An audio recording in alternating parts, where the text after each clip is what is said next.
Siervos, obedeced a vuestros amos terrenales con temor y temblor, con sencillez de vuestro corazón como a Cristo, no sirviendo al ojo como los que quieren agradar a los hombres, sino como siervos de Cristo, de corazón haciendo la voluntad de Dios, sirviendo de buena voluntad, como al Señor, y no a los hombres, sabiendo que el bien que cada uno hiciere, ese recibirá del Señor, sea siervo o sea libre. Efesios capítulo 6, versículos del 5 al 8.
El pasaje que hemos leído, no sé cuántas veces he predicado aquí de él, os confieso que he estudiado un poco más.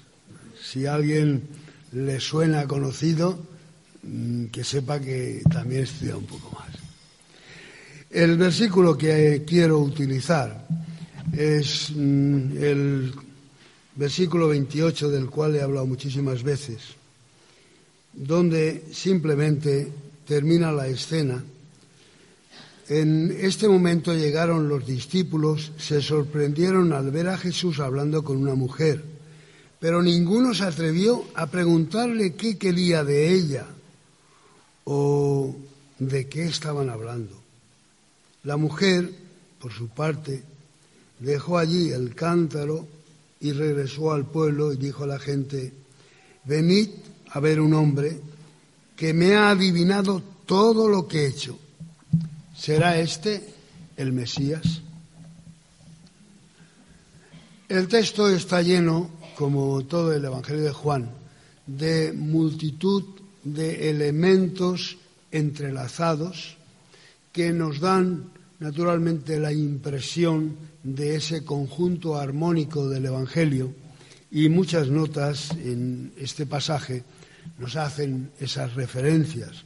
De pasada miraremos alguna de ellas, y el capítulo naturalmente manifiesta el testimonio cristiano en el entorno de los samaritanos, los cuales naturalmente eran los vecinos de Israel. El texto quiero remarcar, y de hecho es todo el pasaje, ese contraste entre el mensaje de Jesús y el mensaje que la samaritana poseía, ese contraste entre uno y otro, con todos los contrastes de judío, samaritano y demás. Es una reacción dentro de la vida de la mujer que quiero que analicemos y que abre con una imagen que es familiar y que naturalmente podemos aplicar tranquilamente a cualquier ser humano. un cántaro, ¿verdad? Yo nunca me he podido responder el por qué los cántaros tienen una base tan pequeña y van así abombándose para tener un cuerpo tan amplio. Naturalmente, si fuera un cilindro, cabría más. No sé por qué, incluso en todos los museos y exposiciones arqueológicas que he visto, siempre son así, en todos los países, en todas las culturas. Supongo que tiene que ver para trasladarlo mejor, aquella mujer lo llevaba en la cabeza y a lo mejor era más fácil, pero de verdad que es una imagen que me cuesta de verdad asociarla con lo que es el sentido actual, ¿no? Que queremos hacer los tomates cuadrados para que quepan en las cajas y ocupen menos espacio y sea más fácil de facturar, y choca un poco con nuestra época. Pero de verdad es la historia, ese recipiente que se asienta sobre una base pequeña y toma un cuerpo bastante grande.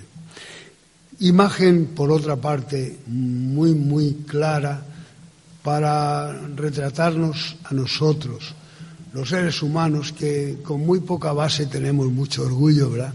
Y nos creemos hasta que un poco de tos y nos pilla la gripe o cosas peores, ¿no? Y lo que era tan poderoso en un momento se derrumba, o lo que es nuestra sociedad. En fin, hace 7 años nadie podía prever ese derrumbe, ¿no? Una base tan pequeña, un cuerpo tan grande, y naturalmente cualquier movimiento hace que se tambalee la sociedad, la estructura, y sintamos pues que es de barro y se quiebra con facilidad, como nuestros propósitos y también pues nuestra forma de ser, ¿verdad? Por eso abre el texto con esa imagen de ese cántaro que va a la samaritana a sacar agua del pozo, y ahí está Jesús. Y ahora entramos en algunas notas en las que tienen referencia no solo ese aspecto que refleja lo que es el ser humano, que tenemos más apariencia de contenido, pues con lo que es la aspiración y lo que es el mensaje de Jesús. Lo sitúa en un punto muy específico, al mediodía. El texto está cambiando las palabras y está perdiendo grandeza aquello de la hora, que es un término técnico en el Evangelio de Juan, y lo va disimulando con otras traducciones de momento y demás.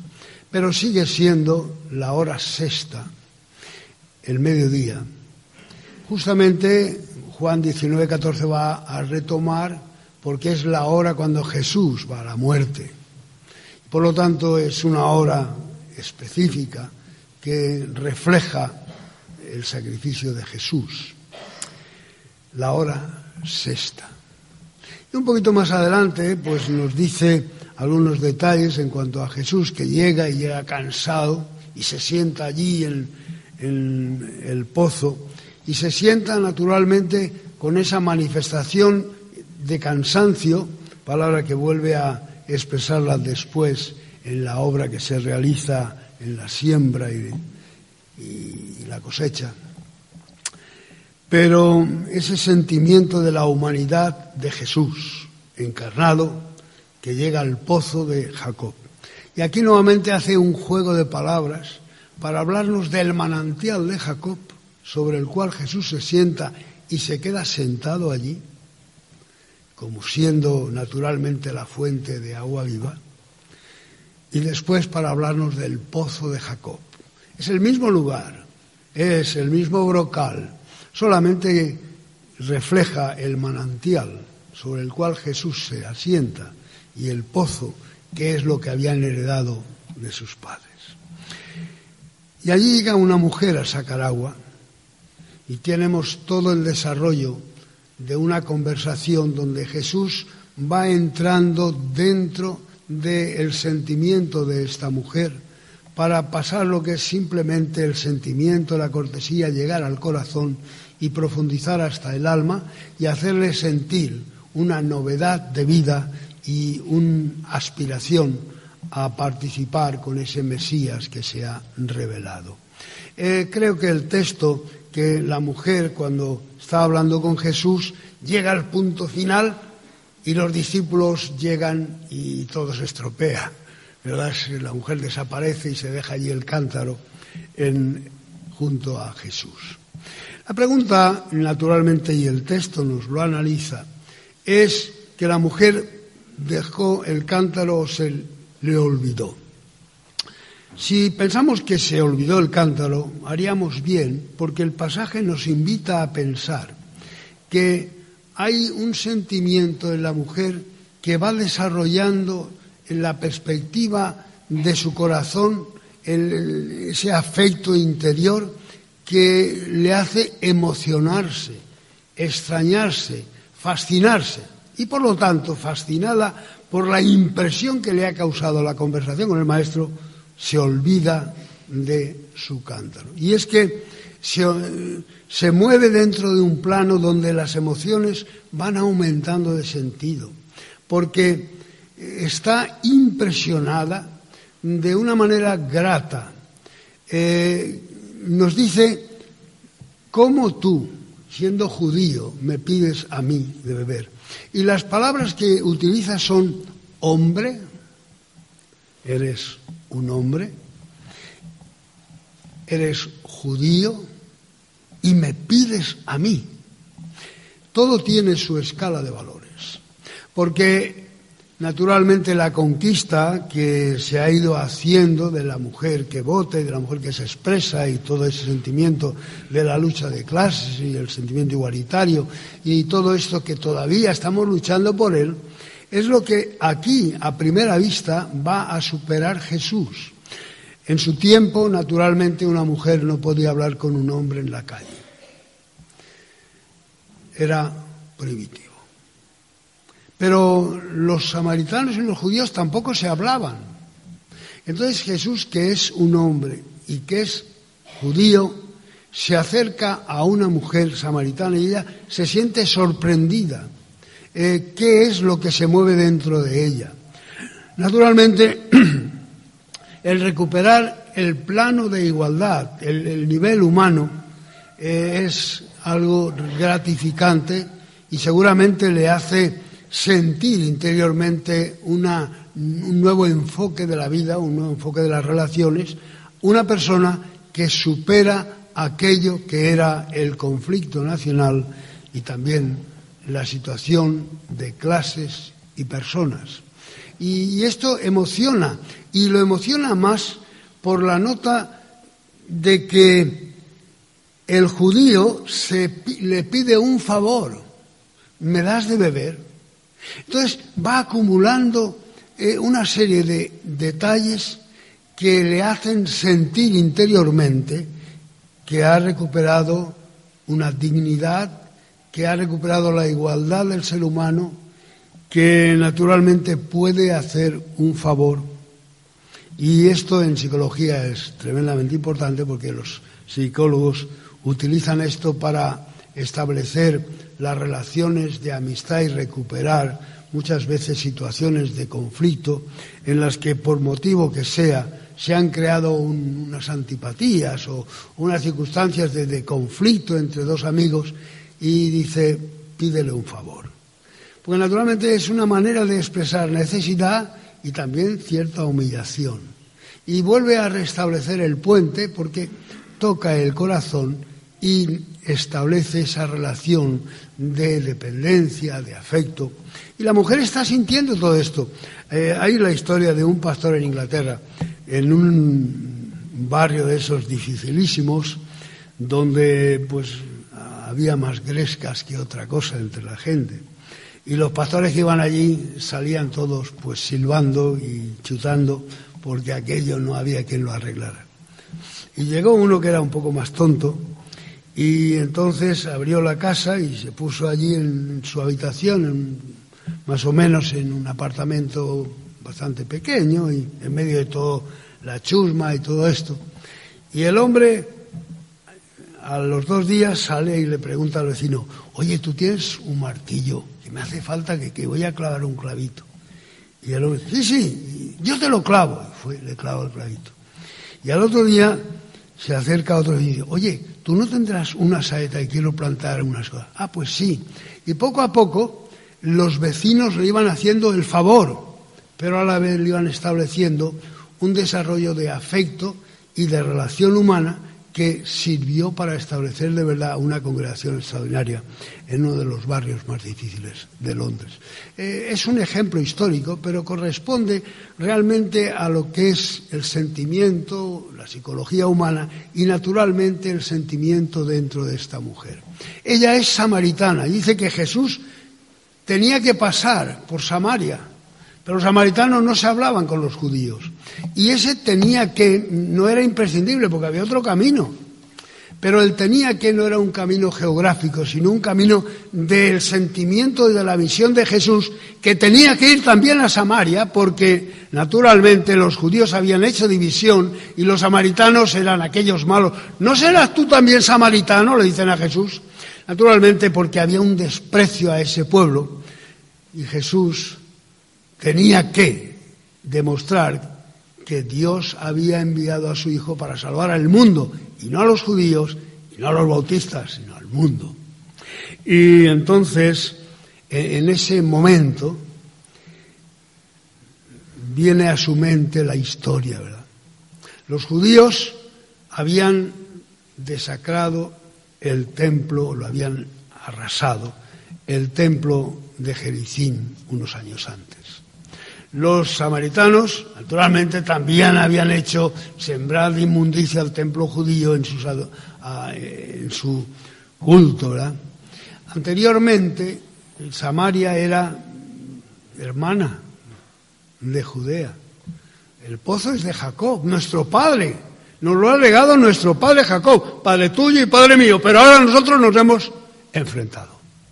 El enfrentamiento era porque un rey de Asiria había puesto los colonos en el norte, donde la conquista naturalmente de Asiria pues había permitido que personajes y colonos asirios poblaran esa región de Palestina. Y allí en Samaria se asientan y con el tiempo se van mezclando, ¿no? Ya antes el rey judío, o mejor, el rey del norte, Jeroboam, había establecido allí unos altares, porque se había separado Roboam y Jeroboam, ¿verdad? Y había puesto altares para que no fueran a Jerusalén, que adoraran allí, porque ya había dividido el reino. Y todo eso estaba colando en la historia de Israel, de manera que el enfrentamiento entre los judíos y los samaritanos que venían del Padre había llegado a un límite, más o menos como tenemos actualmente en Palestina, solo que no tenían bombas como ahora, pero tenían otras maneras de enemistar y prestar la enemistad y manifestarla el uno con el otro. Pero la samaritana advierte que este judío es capaz de superar esa barrera racial y se siente naturalmente extrañada y se siente cautivada. Y ahora Jesús establece un diálogo con un llamamiento a la mujer. Le lanza dos cuestiones. Si conocieras, ¿y quién es el que te dice de beber? Pedirías del agua viva. Si conocieras, y el agua viva. Y a partir de aquí despierta lo que es el interés de la mujer, al punto que no solamente siente ella la superioridad que le ha establecido este personaje desconocido, que le ha dado la categoría de ser humano, que ha superado las barreras sociales, sino que se queda con una perspectiva de aquel que le está diciendo, si conocieras quién te habla, si supieras que hay un agua de verdad mejor que esta. Y esto despierta su atención. Y en el curso de la conversación, la mujer va experimentando que Jesús es el Salvador. lo va experimentando, no porque la declaración viene después, es la declaración de Jesús de verdad en los evangelios, la única que hace, yo soy el Mesías. Jesús le dice expresamente esto. Pero ella va experimentando porque comienza con un tibio hombre, Señor, tú judío, me parece que eres profeta. ¿No será que el Mesías que nos tiene que aclarar?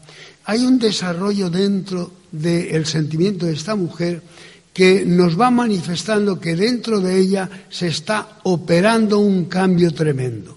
El cambio viene por aquella exposición que Jesús hace cuando es capaz de promover a la mujer para que se interese por el agua viva. Y hay una palabra que en Juan es muy importante, ¿cómo y de dónde? ¿Cómo será esto?, pregunta el Nicodemo, ¿verdad? ¿Cómo? Porque el hombre no entiende. ¿Y de dónde tienes tú el agua viva? No tienes cántaro para sacarla. ¿De dónde vas a dar tú a mí el agua viva? Y el de dónde es otro texto en el Evangelio. ¿De dónde viene el Mesías? ¿De Belén? Porque hacen la pregunta. Porque Jesús sigue siendo ese tremendo. Entonces dentro de ella hay una reflexión tremenda en la cual se va cambiando la perspectiva y este mensaje de Jesús que le promueve el sentimiento del agua que fluye en su corazón, le hace también descubrir una manera diferente de adorar. No es Jericín, no es Jerusalén, no es el templo, no es la forma, no hay una adoración exterior, hay una adoración que se origina en el espíritu dentro de tu alma. Y la mujer está percibiendo eso que sucede dentro, que no tiene que ver con una acción cúltica, sino con una vivencia espiritual y ese desarrollo que ocurre dentro de la mujer, que tiene una perspectiva completamente diferente de la adoración, de las personas y de la vida, le hace olvidarse de todo. Se olvida de su cántaro, porque hay algo que ha llenado su alma y su corazón y su vida con una perspectiva diferente. ¿Qué importa ahora el cántaro si realmente hay una alegría en mi corazón que nunca he tenido? ¿Qué me importa este instrumento material si realmente ahora mi alma está anhelando disfrutar de la alegría y del gozo que acabo de experimentar? Y esta es una ilustración para los cristianos, que cuando descubrimos a Cristo, naturalmente debemos olvidarnos, dice Pablo, olvidando lo que queda atrás, ¿verdad? Debemos de olvidarnos de tantas cosas y ocuparnos de Cristo y disfrutar a Cristo y gozarnos con su palabra y su presencia, que es un mensaje tremendo de la samaritana para nosotros, que dejó aquello que era su cántaro, su antigua manera de vivir, que representaba su tradición y sus costumbres, para emprender un camino nuevo. Y entonces cuando vienen los discípulos dice que la mujer salió dejando su cántaro. ¿Olvidado o dejado a propósito? Es posible que lo dejara a propósito, que no se le olvidara, que lo dejase precisamente porque esa era su manera antigua, representaba su vida y quedaba allí a los pies de la cruz. Lo que era su estilo de vida, su costumbre, su adoración, estaba allí ahora. No quería llevarlo con ella. Vende todo lo que tienes, descárgate y sígueme, es la palabra constante de Jesús. Es posible que lo dejase a propósito, con una idea muy clara, y es que Jesús no tenía cántaro, y los discípulos estaban allí, y necesitaba un cántaro con una cuerda para bajar al pozo que era hondo y sacar el agua para beber. Por lo tanto, lo dejó sencillamente para que Jesús lo utilizara. Y realmente el dejar que nuestro cántaro el Señor lo utilice para que lo llene de agua de vida, para que lo llene de agua pura, de agua abundante, de agua de manantial y no pues de agua estancada, ¿verdad? Esto es importante en la vida.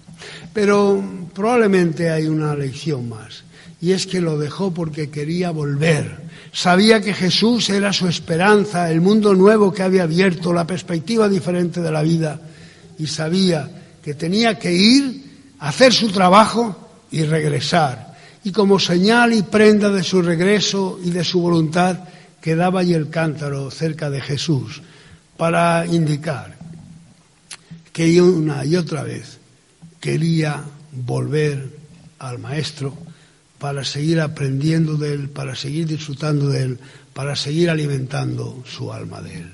Que no es un encuentro fortuito y nos olvidamos, sino que sabemos que Jesús es el manantial, la fuente de agua viva, el alimento y su presencia es lo que inspira nuestra vida. Y tenemos constantemente que regresar a Él para volver a llenar nuestras baterías del Espíritu y de la vida y de la esperanza que Cristo nos da.